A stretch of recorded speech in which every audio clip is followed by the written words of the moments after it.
Everybody, this is David, and today I'm going to be talking about Mighty Morphin Power Rangers Season 3. So, as usual, let's start talking about some of these characters. What did I think of some of the characters from Mighty Morphin Season 3? Our favorite Rangers all return: Tommy, Kimberly, Billy, Rocky, Adam, and Aisha, who have now taken over for Jason, Zach, and Trini back in mid season 2, I guess. And by this point, all this team, this dynamic was working really well. We've grown to love Rocky, Adam, and Aisha a little bit more. Specifically, I felt Adam out of the three was the best one.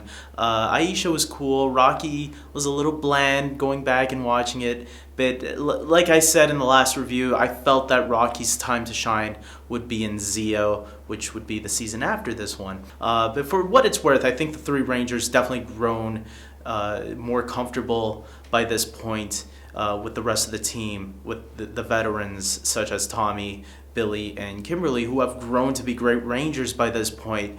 So much so that this was the final season that featured Kimberly, played by Amy Jo Johnson, who they actually got a chance to write out properly. Unlike the other three Rangers that left before, Kimberly actually got a proper send-off, and that was probably due to the fact that Amy Jo Johnson kind of let them know beforehand that this was going to happen. Now, she was replaced by Catherine Sutherland, who was the first Ranger who was actually a native from another country, and from Australia on this point. And the way she came to be is that the actress who played her, Catherine Sutherland, would audition for Dulcia for Mighty Morphin Power Rangers, the movie that came out before the season started airing.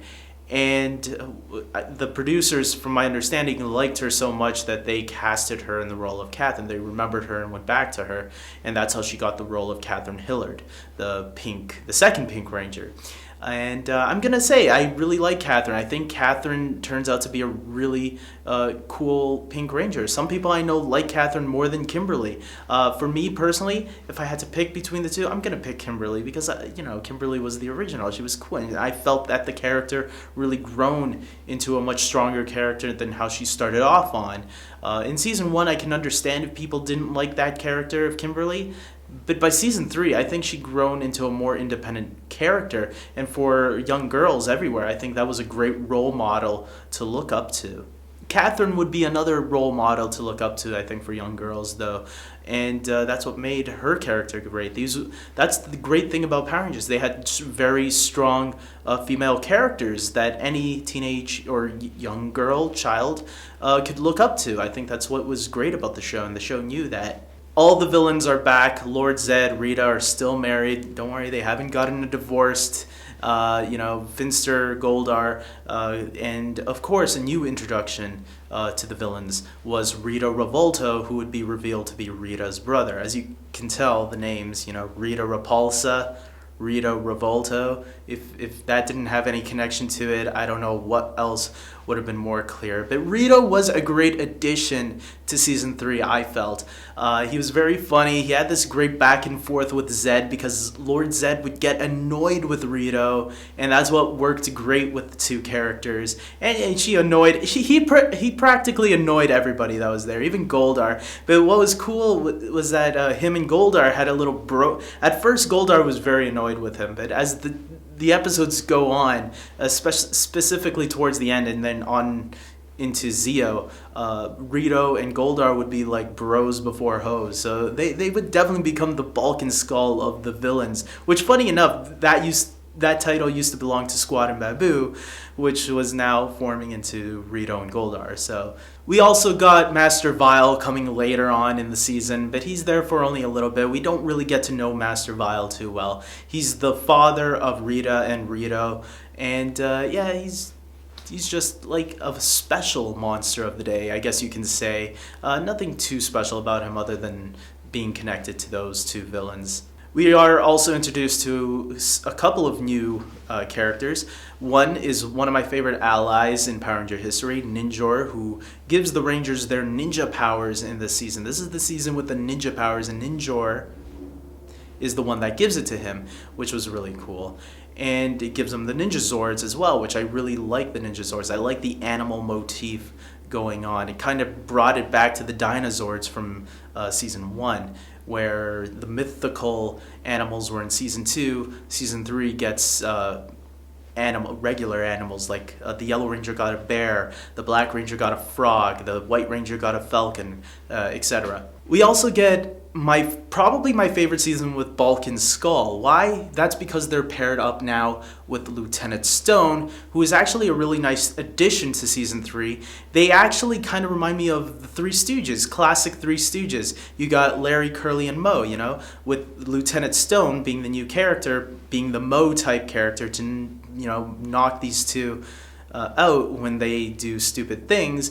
You got Bulk being the Curly type character, and then you got Skull being the Larry type character. I also like that they became police officers and, although they were using the police officer thing to get girls, I actually thought it gave them a lot more to do rather than just picking on Billy once in a while or other nerds in the school. It was actually nice seeing Bulk and Skull already taking part-time jobs, because who knows what the other Rangers were doing for their part-time jobs. We never got to see that. But Bulk and Skull, we actually got to see them already taking on part-time jobs, which is what a lot of teenagers in high school had to do. Even me. There are a lot of great highlights in this season. If you've seen my top 10 Power Ranger seasons, obviously I mentioned Mighty Morphin Power Rangers as, one of my top 10 all-time favorite series. And one of my favorite moments in the series is where Lord Zed enters the command center. It's one of the coolest moments in Power Ranger history, in my opinion, as well as a little fight between Lord Zed and Tommy. We also get the episode Master Vile in the Metallic Armor, which is the introduction of Master Vile, but not only that, it's also the introduction of the Zeo Crystal, showing that these guys were actually planning some stuff and planting some seeds beforehand. This was actually very rare for a kids TV show to do at the time. No kids TV show, or not a lot of shows, really planted seeds for specific things to come. Now you hear about that nowadays for a lot of shows like Lost and Supernatural and Smallville and Arrow and Flash. But back then, for a kid show to do it, that was very rare. And it was actually pretty cool that they were already planting the seeds for Zeo to eventually come forward, because that was the episode that introduced the Zeo Crystal. And there were a lot of really good moments throughout this season, and I totally recommend it for people who haven't seen it. So with all that being said, guys, I'm going to say Mighty Morphin Power Rangers Season 3 is probably my favorite season of the 3 Mighty Morphin seasons. I think each season got better and better. Where season 1 started off, when you look back at it, okay, it's a little dated. But as each season continues, I think you see slow improvements throughout the 3 of them. The season does end with a 10-part miniseries called Mighty Morphin Alien Rangers, which I'm going to say right off the bat, that's probably the weakest group of episodes in this way. But it was only to serve as a bridge to Power Rangers Zeo, which would be the true 4th season of the series. And with that being said, guys, I'm ending it here. I really enjoyed Mighty Morphin Power Rangers Season 3. Tell me, did you ever see this season of Power Rangers, or did you quit before this season? Also, will you go check it out? Are you curious about it now that you heard me talk a little bit highly about it?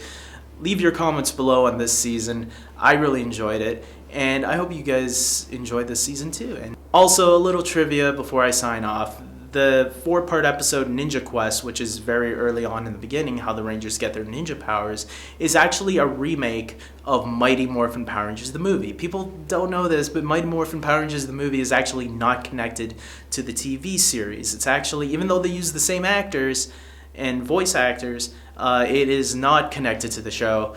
And the Ninja Quest 4-parter is actually a remake of that. If you go and watch that, you'll see something to do with Fox owning some of the costumes and the characters. So Saban didn't use some of the, like Ivan Ooze for an example, and the suits obviously wouldn't, like, that would be a huge explanation to make, like how come they were armored in the movie but they're not in the show.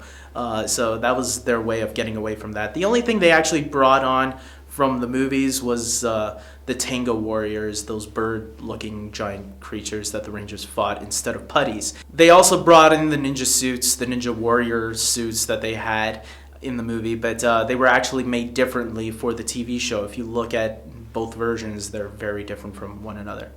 So with that being said, guys, I'm ending it here. I think I'm done for sure. Hopefully I haven't forgotten anything. If I have, let me know. Subscribe, like, and check out my podcast. Follow me on Twitter, Facebook, you know the drill.